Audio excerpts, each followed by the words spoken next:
I will start my speech on my next word.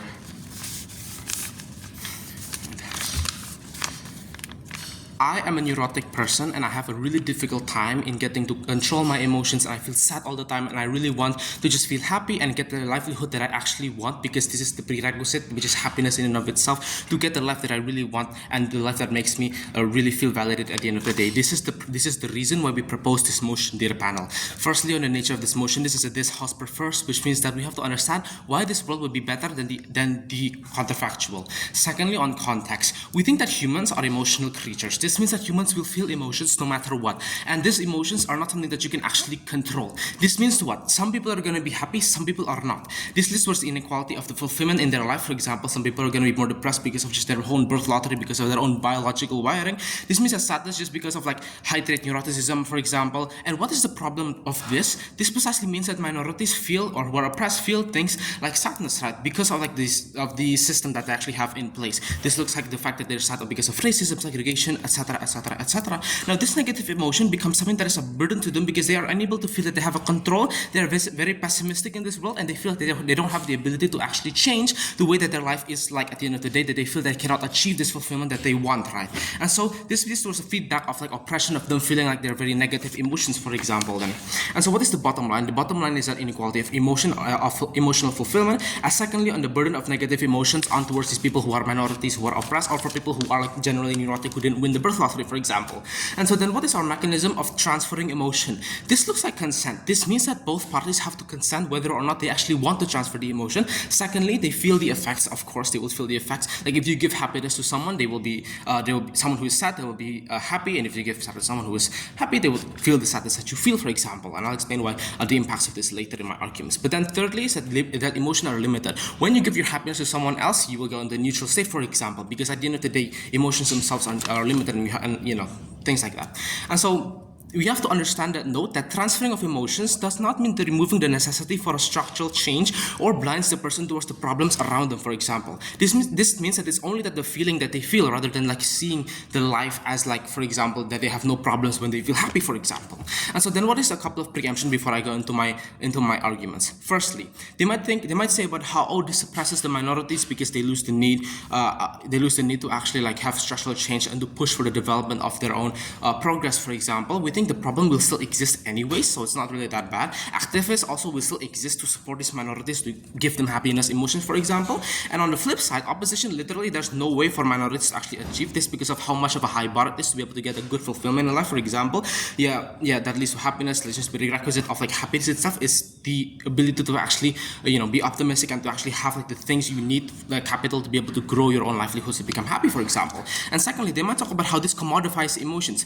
We think that it's not going to be that high of like problem to the point that it's going to be commodified because of the fact that there's still alternatives that exist. But we mitigate this also by saying that happiness through commodities actually exists on both sides of the house.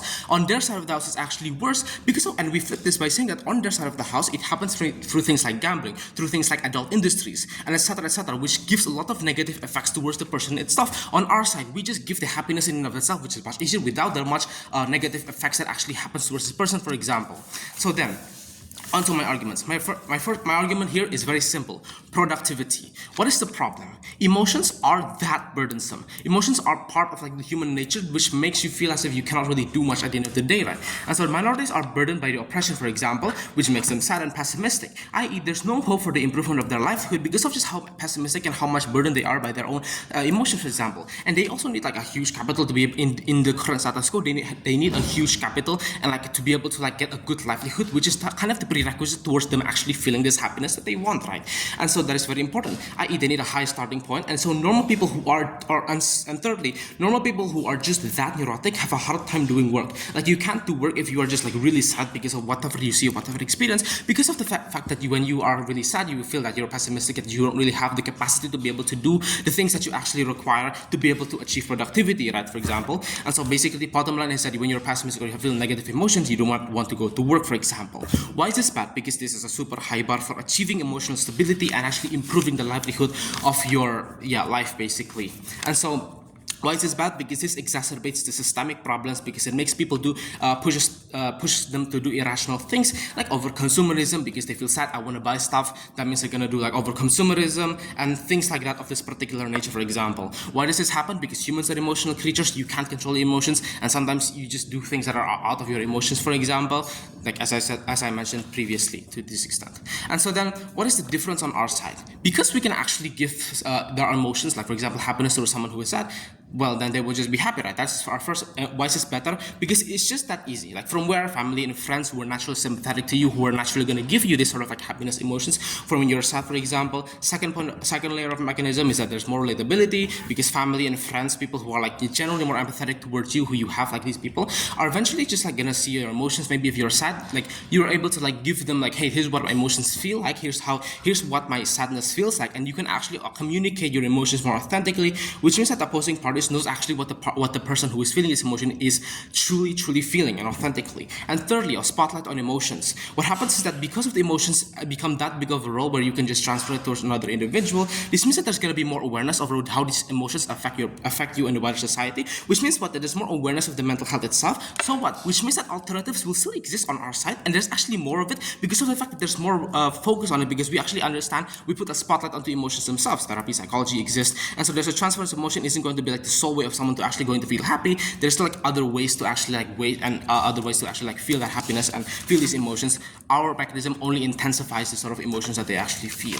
Impacts then. First, happiness, because it's actually more certain that you feel happy, right? Because you can actually get this happiness itself, and you have a burden that is lifted off, whereby you feel that you're not as happy, which gives you more emotional resilience, for example. And this is also the prerequisite towards a good livelihood, because of the fact that, yeah, self-acceptance comes from the contentment of your own life, which is when why is this needed? Because humans are emotional, and like they also are humanas, which they want to have like become the main character of their life. They need happiness to feel fulfilled in their own life, for example. And so secondly, on relationship, we think that on our side we have a better relationship because of like humans are social creatures. This is like closer bonds between families because there's more authenticity around them, because they actually feel the emotions about between the people, between the parties themselves. Thirdly, on productivity, because of more positive emotions that pushes you to do more productive stuff. Why? Because humans are emotional creatures, and these emotions will affect the way that you are motivated to do your work, for example. What is the comparative? On their side of the house, there is still a really high bar for emotional fulfillment. We have to do like, for example, gambling or whatnot, or adult industry, whatever. And there's still and the extension of that is that you have a commodity of like commodifying happiness through things that are really unhealthy. For example, like the things that are just like dopamine boosting and whatnot. What is then the weighing here? We think that we wait on vulnerable actors because we actually allow them to feel happy with which pushes them to actually make the changes, because then they have optimism that they actually have control over their life. On their side of the best case scenario is that, okay, they might feel they still have a really high bar, and it's not going to be like every minority is going to feel happiness that they want. And secondly, more scale, because we actually have more emotional relatability between the people, which means more depth because there's more communication between the people, but also because of there's more spotlight onto the emotions themselves. What is then the trade-off? Firstly, in commodity. Okay, on our side, maybe there is on both sides we believe there is commodity, but on their side there's still gambling. Things are expensive to get therapy, for example. Which, well, on our side it's actually more certain, but also you can get these emotions more certainly from your families and your friends because they can just transfer it to you. And secondly, because of this, you have more depth of emotions. Whilst they might actually like get somehow better emotions or whatnot, we think that you can still fake it, and because of the fact that getting happiness is expensive, you have to like kind of just like deal with it at the end of the day. And so on our side it's more certain, and we actually still have the alternatives, except we have this transfer of emotion, which is actually more reliable at the end of the day. And if you support that people actually can have better emotional livelihood at the end of the day, propose.